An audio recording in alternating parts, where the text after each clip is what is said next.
মারা যাওয়ার আগে স্ট্যানফোর্ড ইউনিভার্সিটির এক ঐতিহাসিক ভাষণে স্টিভ জবস এমন 5টি শিক্ষা দিয়েছিলেন যা কোটি কোটি মানুষকে আজও অনুপ্রাণিত করে। নিজের হৃদয়ের কথা শোনো। পৃথিবীর সবাই তোমাকে বলবে তুমি এটা হও ওটা হও, কিন্তু দিন শেষে জীবনটা তোমার।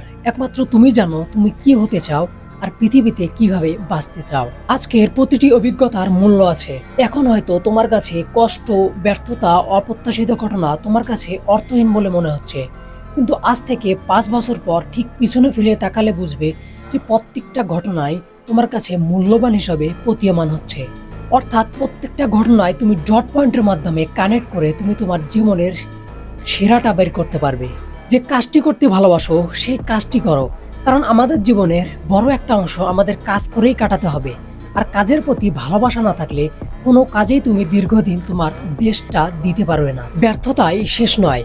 স্টিভ জবসকে তার নিজের হাতে গড়া কোম্পানি থেকেই বের করে দিয়েছিল। তুমি কি ভাবতে পারো যে নিজের একজন হাতে গড়া কোম্পানি থেকেই নিজেই রিজেক্ট হয়ে যায়? কিন্তু এই ব্যর্থতাই তাকে সামনে এগিয়ে যেতে সাহস জুগিয়েছে। 5, সময় খুব সীমিত, তাই অন্য কারো জীবনযাপন করে নিজের সময় নষ্ট করিও না।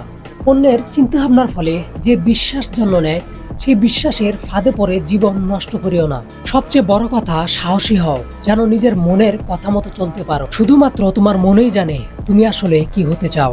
Stay hungry, stay foolish. ক্ষুধার্ত থেকো, বোকা থেকো।